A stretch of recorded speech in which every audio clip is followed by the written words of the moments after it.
President Joe Biden's promised economic comeback hit a speed bump Friday with the April jobs report.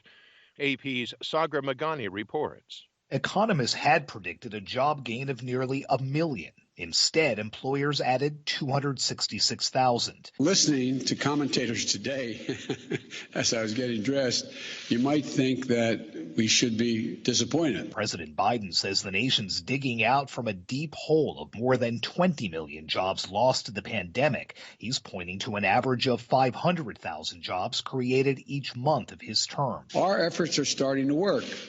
But the climb is steep, and we still have a long way to go. Still, the report suggests businesses are struggling to find enough workers as the economy quickly improves, even as more people look for work. Sagar Magani, Washington. U.S. Vice President Kamala Harris said Friday the United States and Mexico must fight violence and corruption together, along with the root causes of migration in Central America. Speaking in a virtual call with Mexican President Andrés Manuel López Obrador, Harris said both countries have to address what she called the root causes of migration. It is our intention, and it has been a guiding principle of us, that we are going to do this work in a way that internationalizes our approach, that reaches out to our allies, to our friends around the globe, in the mutual interest we all should have, to address the root causes in the Northern Triangle. President Biden has entrusted Harris with leading efforts to cut immigration from Mexico and Central America's Northern Triangle countries, Guatemala, Honduras, and El Salvador, as the administration grapples with an increase in people crossing into the United States at the southern border. A U.S.-backed plan to remove patents from COVID-19 vaccines hit a snag Friday when European leaders at a summit in Portugal said that export bans and production issues need to be addressed first. French President Emmanuel Macron said that you can give the intellectual property to laboratories that do not know how to produce it. They won't produce it tomorrow. Spain's Prime Minister Pedro Sanchez said he welcomed U.S. President Joe Biden's idea, but said it is insufficient and should be more ambitious. While the United States has kept American-made vaccines for its own population, the EU has become the world's leading vaccine provider. The European Union allows about as many doses to go outside the 27-nation bloc as are kept for its nearly 450 million European citizens. World powers held a fourth round of high-level talks in Austria aimed at bringing the United States back into a nuclear deal with Iran, as AP's Zaria Shakali reports. The U.S. pulled out of the landmark 2015 deal in 2018. After then, President Donald Trump said the pact needed to be renegotiated. The deal had promised Iran economic incentives in exchange for curbs on its nuclear program, and the Trump administration reimposed heavy sanctions on the Islamic Republic in an unsuccessful attempt to bring Tehran into new talks. Iran reacted by steadily increasing its violations of the deal, which is intended to prevent the country from obtaining nuclear weapons. I'm Zaria Shakali. Police in the Maldives said Friday an explosion that wounded former President Mohammed Nasheed and 4 others, including a British national, was an act of terror, and they are attempting to identify 4 possible suspects. The 53-year-old Nasheed, who is the parliament speaker, was wounded in a blast outside his home Thursday night as he was about to get into his car. Police Commissioner Mohammed Hamid said police are treating the blast as an act of terrorism against the former president. All necessary resources available for investigation and forensic teams are being utilized to aid in this purpose. Nasheed was being treated in the hospital in the capital city Male, where multiple surgeries were performed to remove shrapnel. 2 of Nasheed's bodyguards and 2 apparent bystanders, including a British citizen, were also wounded. No one has claimed responsibility for the blast. Japan on Friday announced a decision to expand and extend a state of emergency in Tokyo and other areas through May 31st, fewer than 2 months before the Tokyo Olympics, which were postponed last year due to the pandemic.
Hi, thank you for watching.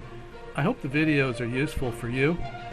Please subscribe to my channel using the button below.